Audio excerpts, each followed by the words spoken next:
You want to introduce me? Oh, come on over. Okay. So welcome everyone to the third mathematics of motion talk. So today we're having Soffer-Aranov, who will talk about the Minkowski conjecture.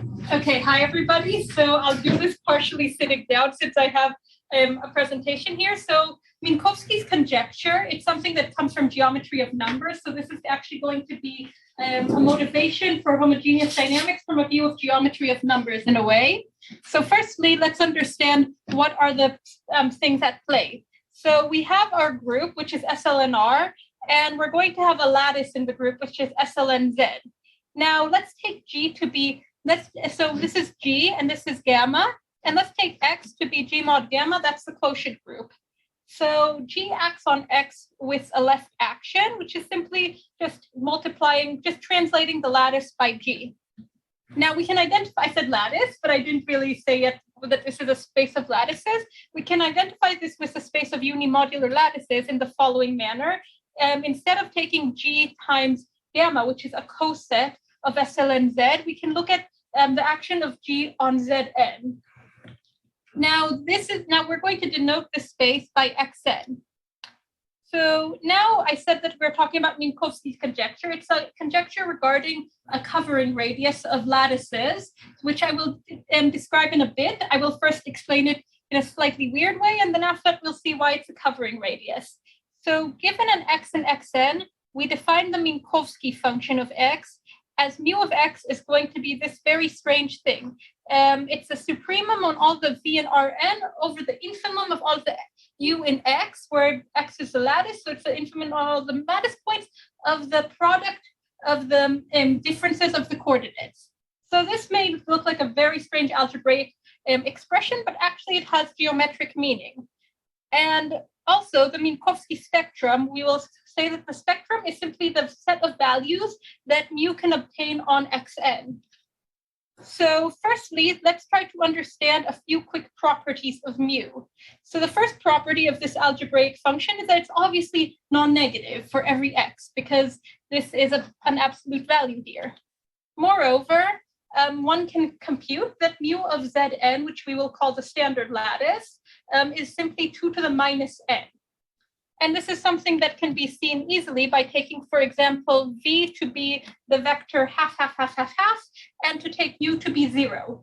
And we can check if this actually holds for the supremum and the infimum.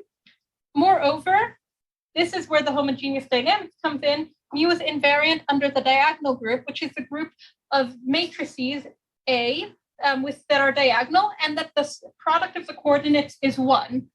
And this is another thing that's pretty easy to see, because if you put in here product of AI over all of this here, then all what you'd get is that you would be able to take out the product of the AI, and that would just be equal to 1. So nothing happens here. Now, those of you who may know a little bit of dynamics know that the diagonal group, it acts ergodically on the space of lattices. This means that any function which is invariant under the diagonal group is going to be constant almost everywhere. So this is another interesting question. What is this generic constant almost everywhere value that mu obtains? Yes? Can you just repeat what you said? Yes. So mu acts, so the thing is that the diagonal group, it acts ergodically on the space of lattices.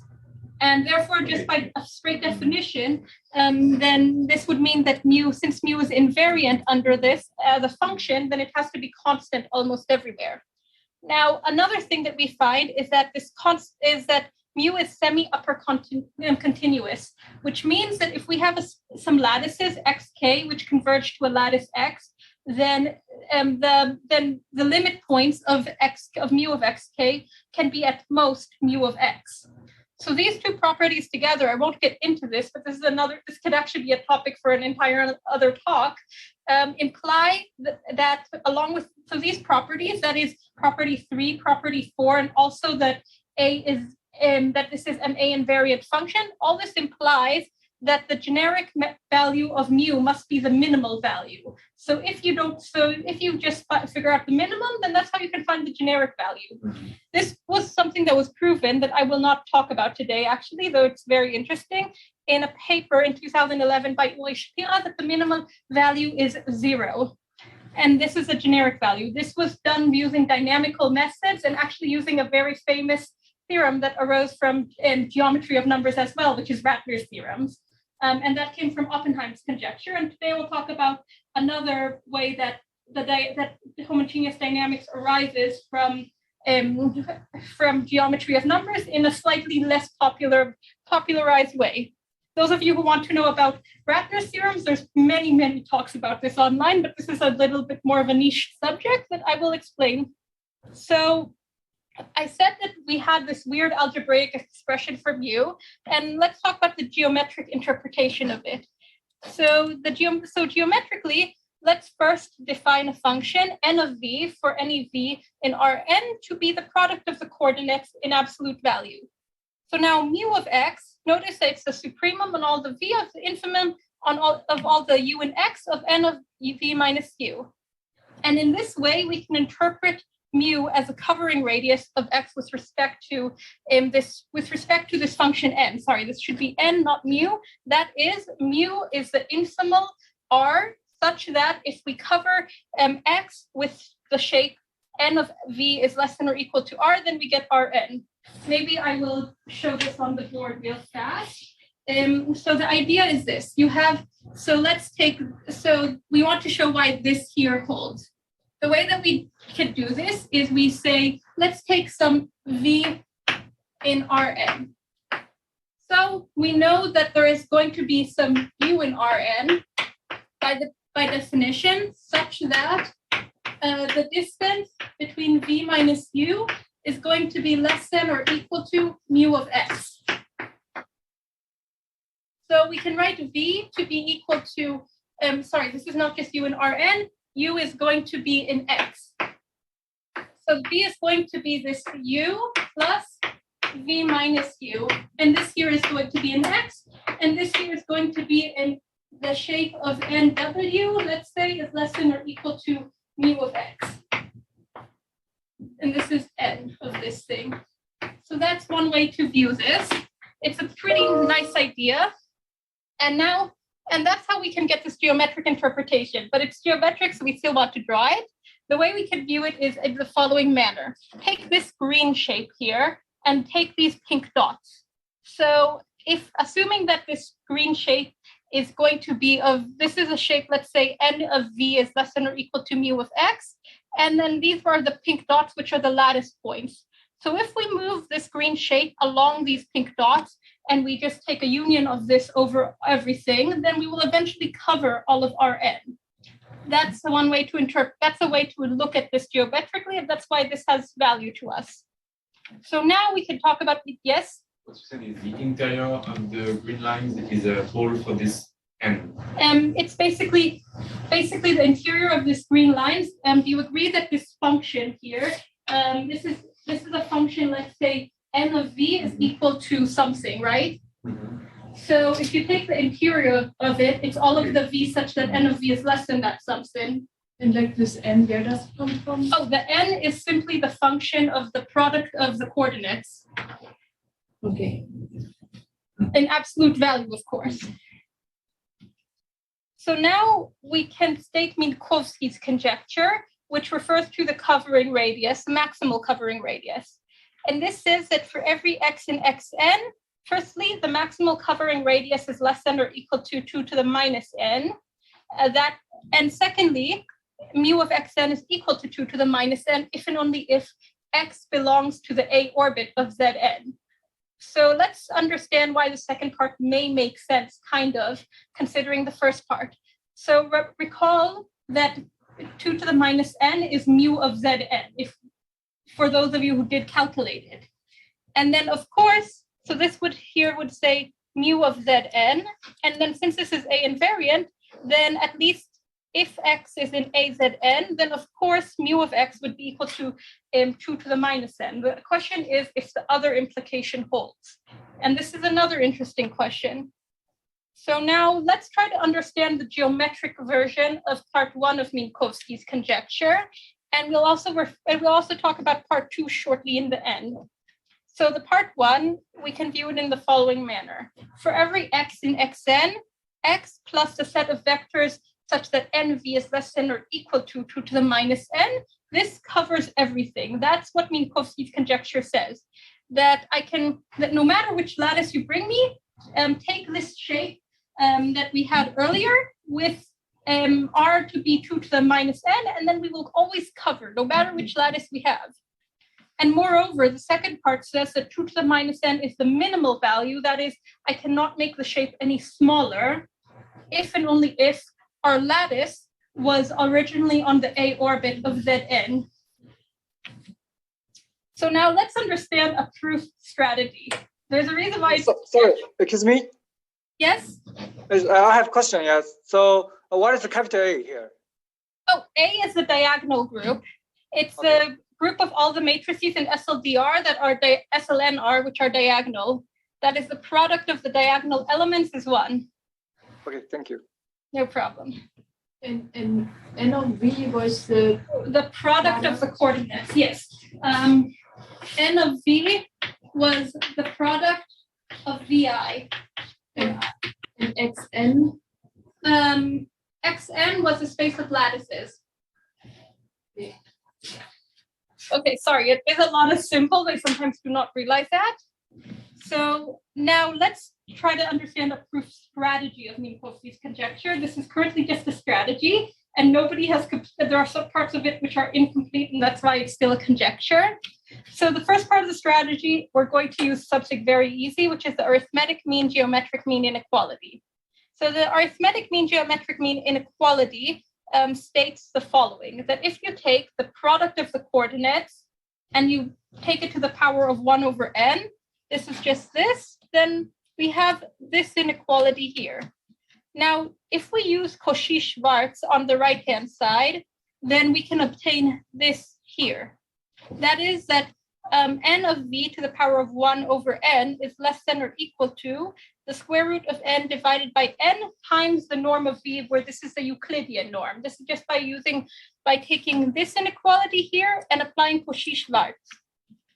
So therefore, we would get that the norm of v is less than or equal to v divided by square root of n.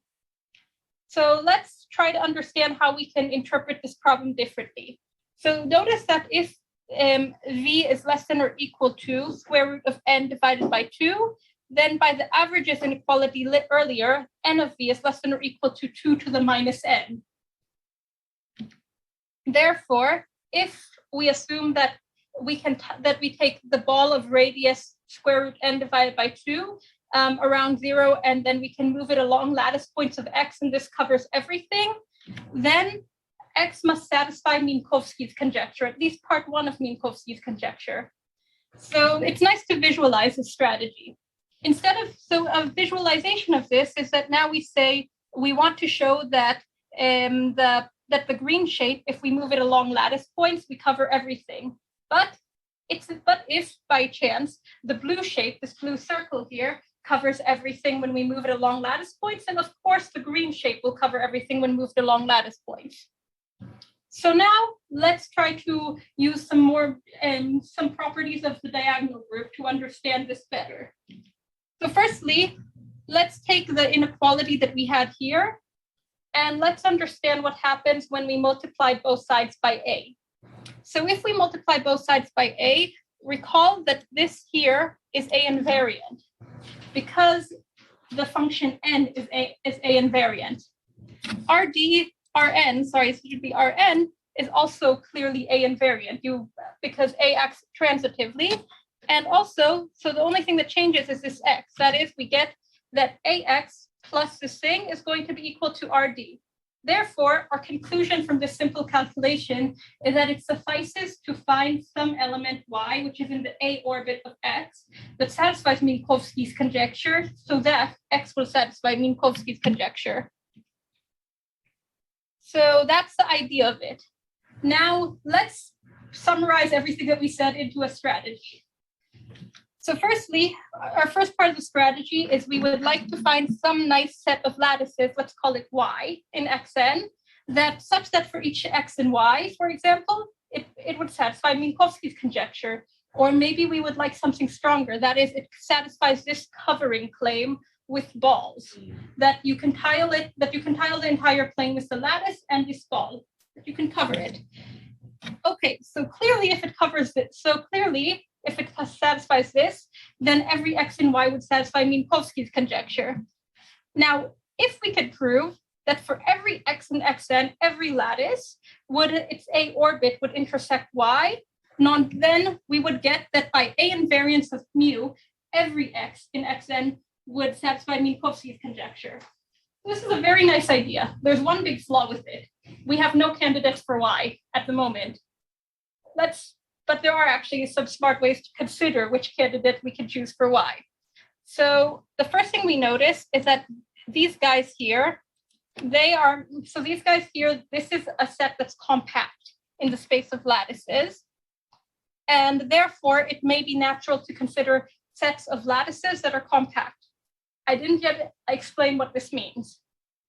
So in the space of lattices, we have this theorem about compactness, which is that a set of lattices is compact if and only if the length of the shortest non-zero vector in all the lattices in the set is bounded by below. So a very nice way to think about it is that the lengths of the vectors cannot get too small, because then they could collapse, for example, to a lattice that's something of the form r on one hand and times 0, which is no longer a lattice. So now let's use this to try to understand which candidates we can choose. So we want to choose compact candidates. Let's talk about two candidates that are possible. The first one is going to be the set of well-rounded lattices.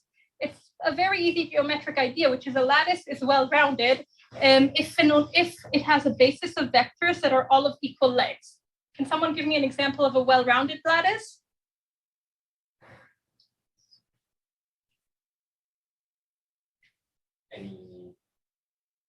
Anyone in the orbit of Z2 by some possible matrix. Okay, yes, that's a good example. So an easy one, ZD. If you take it by an orthogonal matrix or you multiply, then it's also going to stay like that because it doesn't change the length. So these ones are good, for example. Now, so this is a compact, and why is this a compact set? Well, a way to see why this is a compact set is because we can show that the length of the shortest vector, if a vector has determinant 1, then the length of the shortest vector by Minkowski's second theorem about the successive minima, we can obtain from there that it must be that the length of the shortest vector cannot be too short. Otherwise, we'd get a contradiction to that. Now, another set that we have is a set of stable lattices, which is a set. So a lattice would be called stable if any additive subgroup, that is, you could think of it as any subgroup of the lattice, its volume is within itself is going to be greater, within the span of itself is going to be greater than or equal to 1. So for example, if we take ZD, then this is going to satisfy this definition because you take any additive subgroup. Let's say the additive subgroup, for example, ZK times 0 at all the rest of the coordinates, then its index, and basically its co-volume within RK is going to be at 1. So therefore it satisfies this. Now, why would this set be compact? So a way to see this is that if we have a lattice that's stable, then take any vector in it. Any vector generates an additive subgroup, right? By just taking Z times that vector. So that's an additive subgroup. And then since we have this, then we have that the span, let's say the span of V. So we have that the volume of span V modulo ZV is going to be greater than or equal to 1. But what's this volume? This here is actually R. So the volume of R mod ZV is greater than or equal to 1 which means that the torus R mod ZV is going to be a volume greater than or equal to 1, so V must be greater than or equal to 1 in norm. So that's why these are compact. And also they both have nice geometric meaning. So now here's our question that we can ask. Does every A orbit intersect the well-rounded lattices or the stable lattices? So the answer to this is yes. And this is actually a work by Omri Solan from 2 years ago. So there's a lot of Israelis also working on this. So therefore, if we can show, so if indeed this happens, that is every A orbit intersects the well-rounded lattices and the stable lattices, then it would suffice to show that the well-rounded lattices or the stable lattices satisfy Minkowski's conjecture, and then every lattice in Xn would satisfy Minkowski's conjecture. So now we can go over a brief history of Minkowski's conjecture.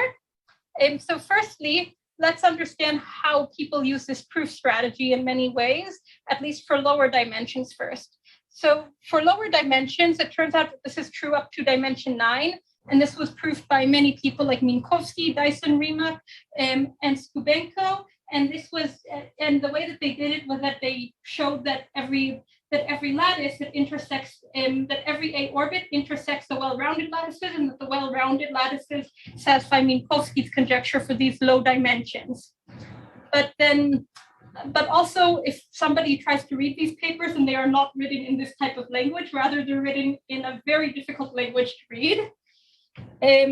But this was more or less the idea that they were trying to go for. Now, moreover, later on, it was shown both in 2005 by McMullen and then later on by Levine, Shapira, and Weiss in 2014 that several A orbits intersect the well-rounded lattices. It was first shown by McMullen for bounded A orbits, that is those that, and then after that later, it was shown for compact A orbits. Sorry, for closed A orbits. Compact you get just by taking the bounded and the closed. But okay. And then after that, this is a work by Shapira and Weiss. They showed that every A orbit closure or every closed A orbit actually intersects the stable lattices. And then the most recent work in this and the strongest result in this area is by Omri Solan from 2019, which shows that both the stable lattices and the well-rounded lattices intersect every A orbit. More or less, all of these use methods which use several different methods, mostly topological methods, and also sometimes they use some methods from geometry of numbers and some dynamical methods. And also, another thing was, remember that we had this claim here about the covering radius, not with respect to n, but with respect to a general ball.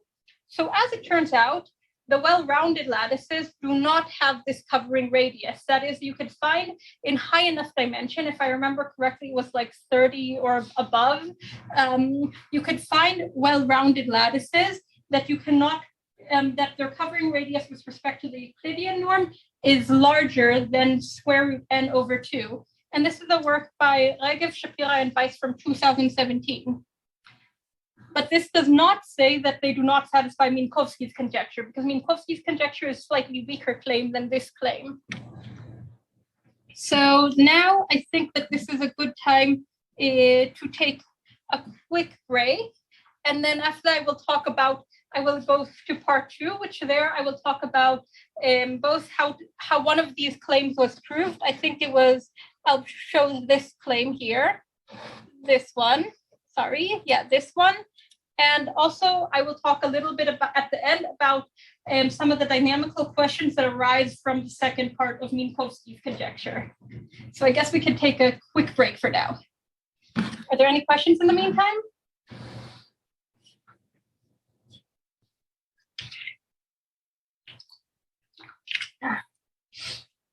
Huh? No. Okay, great. I think you should pause the recording. Very cool. Yeah, let's pause the recording. But then you should say exactly how long you. Oh, Maybe. Yeah, we'll take a 5-minute break. Let's come back at 3:05. Yeah, so pause recording.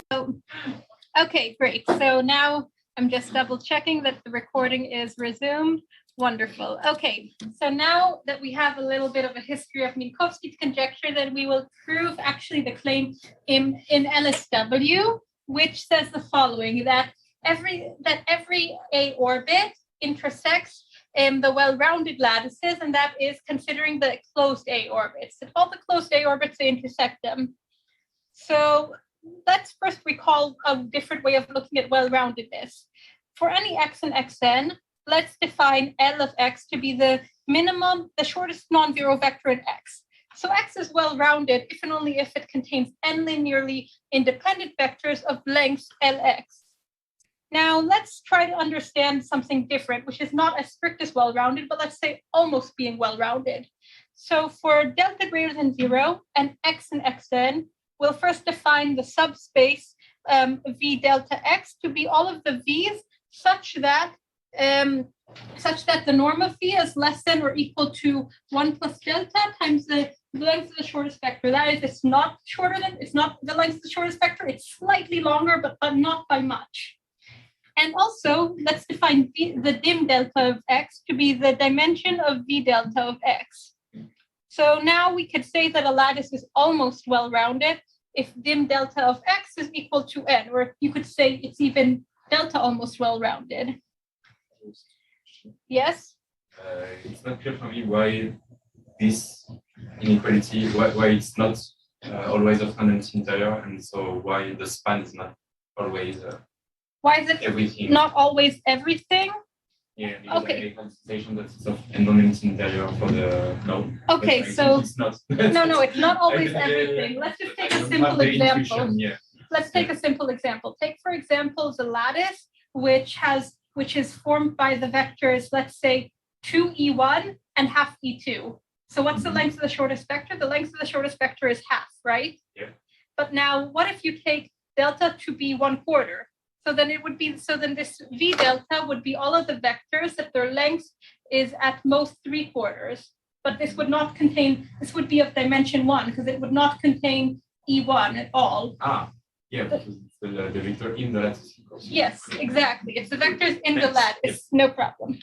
So now let's take another definition for every epsilon and j from 1 to n. Let's define uj of epsilon to be all of the a's such that for every delta in some neighborhood of j epsilon, the dimension of the dim delta of ax is j. That is that if you take delta, which is small, let's say close to j epsilon, then we get that this dimension here is going to be j for these guys. So now I mentioned earlier Minkowski's second theorem, and let's try to understand what we can do with it. And also we'll use these definitions to prove this theorem. So in Minkowski's second theorem, we take the successive minima of a lattice x to be so we take it to be the length of the shortest vector in a way. But first successive minima is the length of the shortest vector. The second one is the minimal r such that you have two vectors, a space such that you have two vectors that are linearly independent of length at most r. And the third one, you go on and so forth in this manner. So Minkowski's second theorem says that if you take the product of these guys, of all these successive minima, the n successive minima, then this product is at least 2 to the power of n divided by n factorial, and it's at most 2 to the power of n. So now we'll use this to prove the following lemma, that there exists some compact set K such that for every x in xn and for every epsilon less than 1, then if A is in u and epsilon of x, then ax must be in K.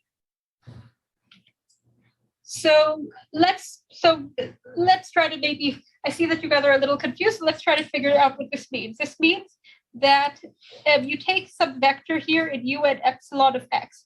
That's going to sub matrix. So this matrix, it has the following property that when you multiply it by x, then it creates a lattice that has a basis of n vectors, which let's say are at most 1 plus n epsilon times the length of the shortest vector in x.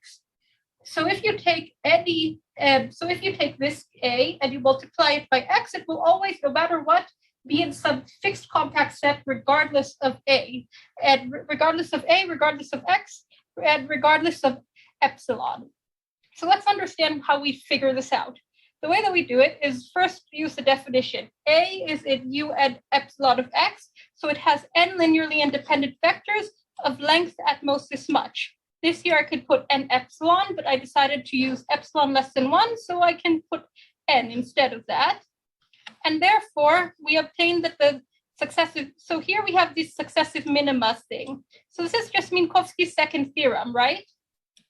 But now here, we could say every one of the successive minima that we have, these are the n linearly independent vectors, all of them are of length at less than or equal to this guy here. So then if you take it to the power of n, you get this. You get this here. Now, let's take the set K to be the set of all the x and xn, such that the length of the shortest vector is going to be greater than or equal to this here, divided by this, and then we just took this here. And you can calculate it out and figure out that it all works out. Because if AX, it would satisfy this claim here, and therefore the length of the shortest vector is going to be at least this. And this would satisfy all the conditions. So now we will have a very heavy theorem that I am cheating you guys a lot of because I will not prove it. So this theorem says that for every epsilon greater than 0 and x and xn, un epsilon of x is non-empty. And this theorem is actually a very, very heavy theorem. And in the original paper, this theorem took up about 8 pages to prove, I think, with some pretty heavy topological claims. So now we can prove theorem 1, assuming theorem 2 and lemma 1. So by theorem 2, let's take any sequence of epsilons that goes to 0. Then we can always find some aj in un epsilon of x.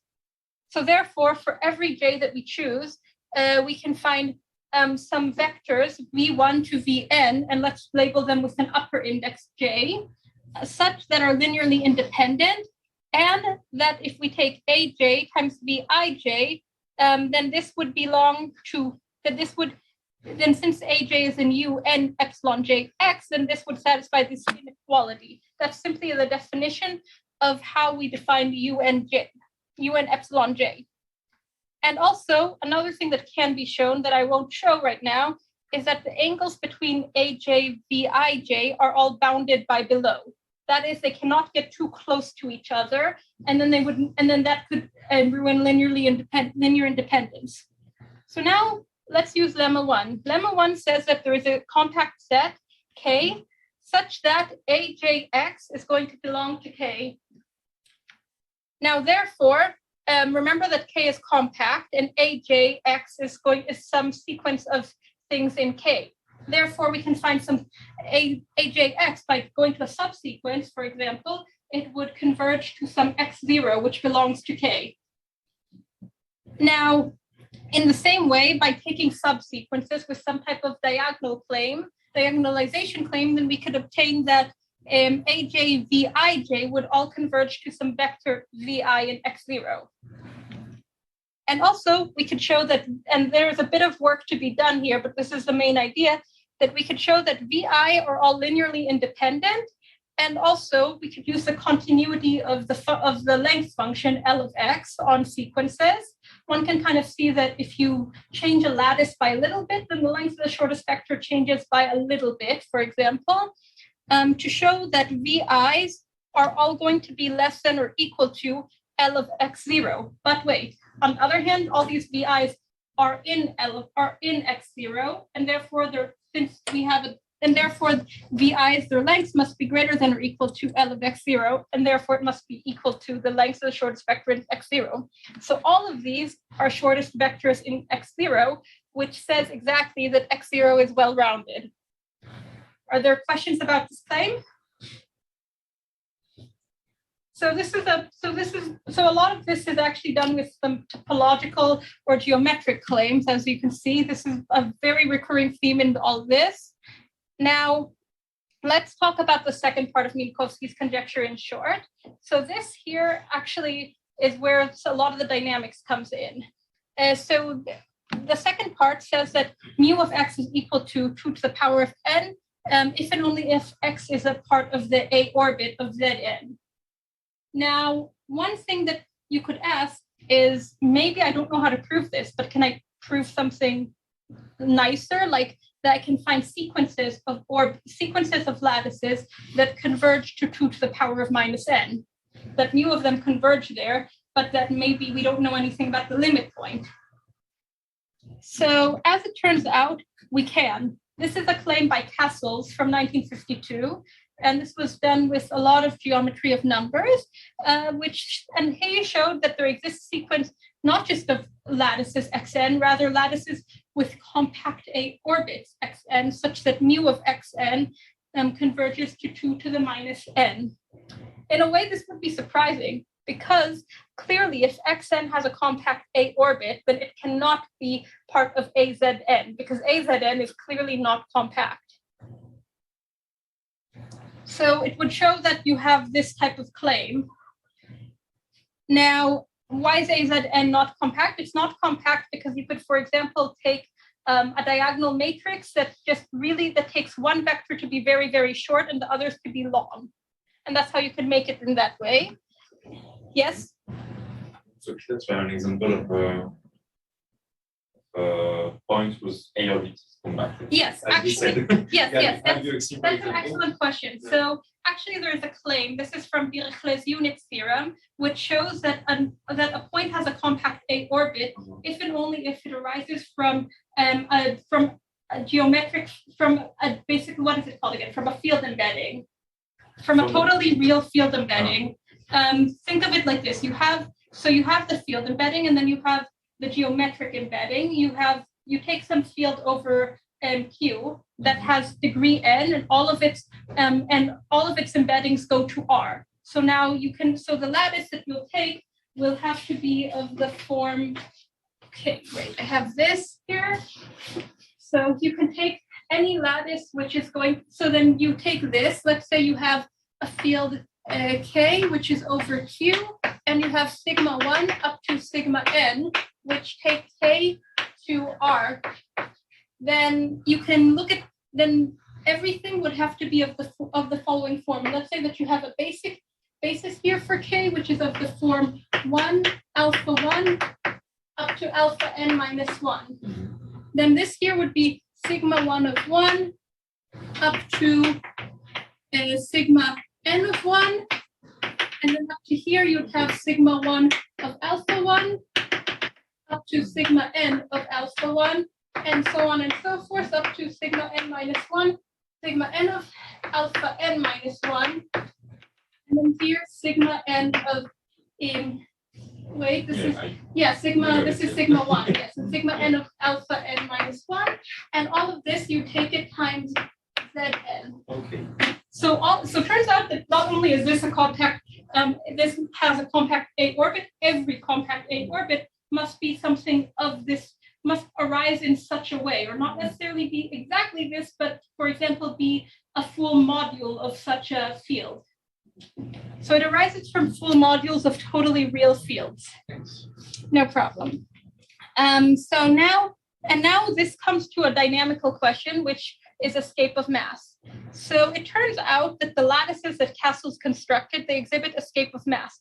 That is, it's a well-known fact that if you have a compact A orbit, then it supports an A invariant probability measure, which we will call mu of AX. An interesting question in homogeneous dynamics is, what are the limits of such orbits? That is, if you take them, what are the accumulation points of such measures, that is? And also connects to the limit points of such orbits.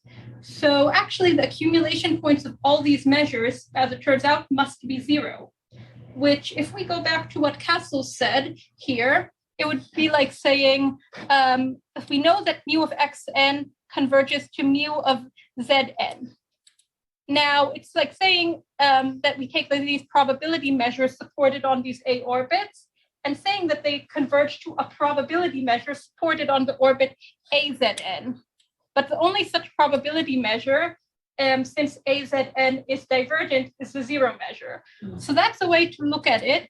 And from here, there are actually a lot more questions regarding escape of mass that came up, such as, do we have escape of mass in other settings, or can we restrict escape of mass? For example, if we take lattices that all satisfy very specific arithmetic relationships, is there escape of mass in such a setting?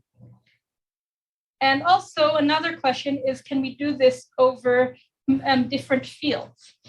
And for example, can we do this over the p-adics? Can we do this over the s-adics? Or can we do this over Laurent polynomials, for example? So these are some more questions that come up from this conjecture, and this is why it's a very nice example of how one claim that we could say about covering radiuses, which comes from geometry of numbers, it gives rise to several questions in homogeneous dynamics. So thank you very much, everyone, for listening. Are there any questions? Okay, so here, if anybody is interested, there is a lot of references. Thank you very much. No problem.